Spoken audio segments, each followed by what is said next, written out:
Hello movie barfs and welcome back to the channel. Not many comedies are able to balance out its humor with a good dose of family drama.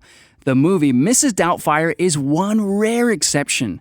Despite being released almost 30 years ago in 1993, the film has aged remarkably well and still holds up to this day, something that can't be said of many of its contemporaries from the same era.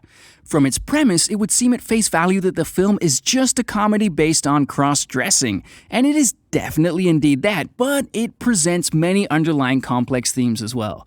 The movie tells the story of Daniel, played by the one and only Robin Williams, a talented but struggling actor who has a carefree and light-hearted approach to life.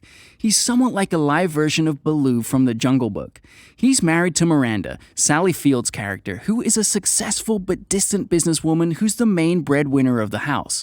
Their personalities are at opposing ends of one another. Daniel is the more jovial and empathetic parent, while Miranda has a heavier dose of reality and takes a more serious approach to life. Daniel spends most of his time with the kids, while Miranda spends most of her time preoccupied with her work.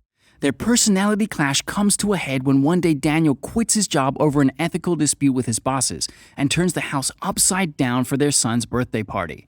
Miranda decides she's had enough and she drops the divorce bomb on Daniel. Due to his unstable financial situation, Miranda obtains full custody of the children, leaving a distraught Daniel left with once-a-week visitation rights. After the divorce, due to her busy work schedule, Miranda has to delegate her parental duties during the day to a housekeeper. Daniel seizes this chance, and with the help of his makeup artist brother, he becomes Mrs. Doubtfire, an elderly English nanny whose sole existence is to allow Daniel to covertly spend more time with his children beyond his once-a-week entitlement. From there, the film becomes a journey of Daniel trying to continue his role as a parent to his kids, albeit from a different gender, while keeping tabs on his ex-wife as she gets romantically involved with an old flame. I could go on about the many things I love about this film, but the most obvious has to be Robin Williams himself. The guy really carries the movie here, and much of its success rests on his performance. Many have attributed Robin Williams' best acting performance with that of the genie from Aladdin, but I feel that what he has here with Mrs. Doubtfire knocks it out of the park by leaps and bounds. Here, Robin Williams does everything, from a father yearning for reconciliation with his kids to disguising as an elderly woman with a couple of starkly different voices thrown in for good measure. If you walked in the movie halfway without knowing the premise, you'd never know they were the same person. And he's not just excellent in his scenes as Mrs. Doubtfire, he shines in his dramatic scenes as Daniel too.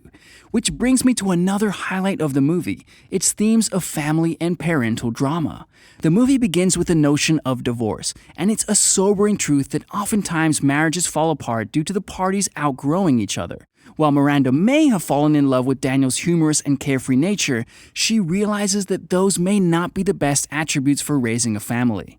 One of the film's most effective scenes come early in its runtime, when Miranda comes to terms with the fact that she no longer loves Daniel and that their only option left is a divorce. The devastation we see on Daniel's face when he realizes that their growing apart has reached its inevitable outcome was a case of great acting on Williams' part. And later on, in another great scene when Daniel and Miranda have separated and Daniel is leaving the house saying goodbye to his children, his son apologizes and blames himself for having his birthday party. Daniel reassures him and tells him that it's not his fault, that it was an accident waiting to happen and it would have happened sooner or later. Another case of the sad reality of divorces, as children often blame themselves for their parents' separation, and it's often needed to reassure them that it's not their fault. Told you it had some depth to it. The comedy in this film is just top-notch. Not all of it is the blatant in-your-face kind. Of course, some moments are obviously meant to be hilarious, like the moments when he has to rapidly change between his role as Daniel and Mrs. Doubtfire in quick fashion. Or seeing an old lady flip the bird and being able to fend off muggers single-handedly. And the part where he calls himself Norman Bates when he has the wig on gets me every time. There's also the subtle kind of humor, like the one where we see the old bus conductor getting attracted to Daniel in his female disguise, and we see glimpses of the sheer awkwardness on Daniel's face. And if you can appreciate puns and sarcasm, this film is right up your alley. I think this scene here has more puns than Jafar's rant in Aladdin. Later on, watching Daniel lay out the subtle sarcastic insults on Pierce Brosnan's character and trying to sabotage his romance with Miranda was also something I can watch endlessly. Much of the film's appeal also comes from Daniel's growth as a character. The movie isn't just about Daniel's creative way of spending more time with his children. It's also about his own growth in transforming into a more responsible adult fit to parent his kids. Daniel's main flaw as a father was being too light on his kids and failing to discipline them properly.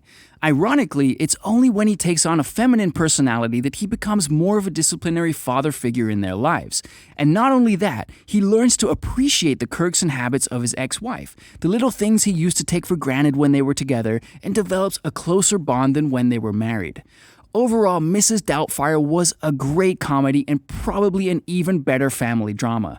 It offers a grounded take on the unfortunate realities of marriage and parenting while balancing it out with some of the best humor from Robin Williams.